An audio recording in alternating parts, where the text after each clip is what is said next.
পৌঁছলো, আমরা এখনই নামাজে জানাজায় অংশগ্রহণ করব।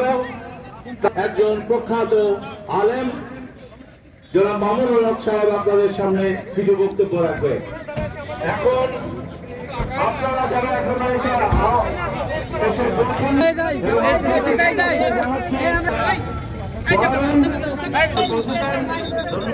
অভিনন্দন।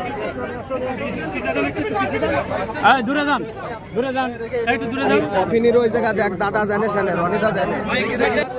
আমাদের সেন্ট্রাল জামে মসজিদের যিনি আমাদের ইমাম সাহেব আছেন, উনি এই জানাজা পড়াবেন।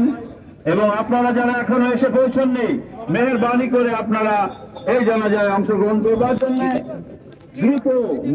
আসিয়ার লাশ আমাদের মাঝে এসে পৌঁছেছে, আমরা এখনই জানাজার নামাজে শরীক হব।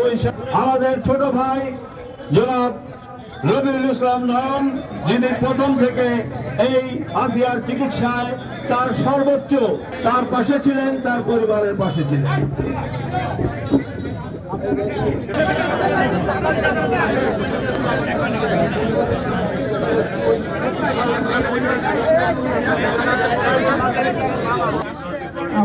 আমরা আসিয়া খাতুন, আমরা জানি যে পাশবিক নির্যাতনে আমাদের আমার একটা মেয়ে আছে, ঠিক একই বছর। আসিয়া খাতুন আমাদের ছেড়ে চলে গেছেন কিছুক্ষণ আগে। তো আমাদের সাথে ঢাকা থেকে আমাদের বেশ কয়েকজন সম্মানিত অতিথি আসছেন। আমাদের সার্জিস আলম সাহেব আসছেন, হাসনাত আব্দুল্লাহ আসছেন, মাওলানা মোমিনুল হক সহ আরও বেশ কয়েকজন এসছেন। আমরা হাসনাত আব্দুল্লাহ তাকে অনুরোধ করছি, সে আমাদের যে উপস্থিত এখানে মামাকে খায়, মামাকে একটু নিয়ে আসেন, মামাকে একটু নিয়ে আসেন, মামাকে।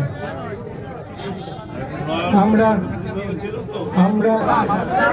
ভাই এখন সম্ভব না, লাইভ যাওয়া সম্ভব না, অনেক ভিড়। আমরা আসিয়া খাতুনের কাছে না না, অনেক ভিড়।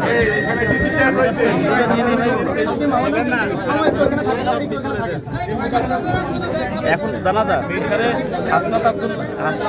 আসিয়া খাতুন মারা যায়নি, আসিয়া খাতুনকে হত্যা করা হয়েছে। এটা কোনো মৃত্যু না। আমরা যদি বলি আসিয়া খাতুন মারা গিয়েছে, এটা ভুল বলা হবে। বরং আসিয়া খাতুনকে পরিকল্পিতভাবে হত্যা করা হয়েছে। আমরা পুরো বাংলাদেশ আসিয়া খাতুনের কাছে ক্ষমা প্রার্থী। অতীতের যে ঘটনাগুলো ঘটেছে, এই ধর্ষণের মতো যে ঘটনাগুলো অতীতে ঘটেছে, সেগুলো যদি আমরা সঠিক সময়ে বিচার নিশ্চিত করতে পারতাম, তাহলে আজকে এই আসিয়া খাতুনের করুণ পরিণতি ভোগ করতে হতো না। আমরা অতীতে কোন ধর্ষণের একটাও দৃষ্টান্তমূলক শাস্তি আমরা দৃশ্যমান করতে পারিনি। আমরা প্রত্যাশা করব, আমরা পুরো বাংলাদেশ আমরা আসিয়া খাতুনের কাছে ক্ষমা প্রার্থী। আমরা প্রত্যাশা করব এই অন্তর্বর্তীকালীন সরকার ধর্ষকদের এবং খুনিদের, তারা শুধুমাত্র যে ধর্ষক ছিল বিষয়টি এমন না, তারা একই সাথে খুনি। এই ধর্ষক এবং খুনিদের যে 90 দিনের মধ্যে, তারা বলেছে অন্তর্বর্তীকালীন সরকার এই 90 দিনের মধ্যে দৃশ্যমান বিচার মৃত্যুদণ্ড জাতির সামনে উপস্থাপন করবে। আর যেন কোনো আসিয়া সামনে নিয়ে আমাদেরকে জানাজা করতে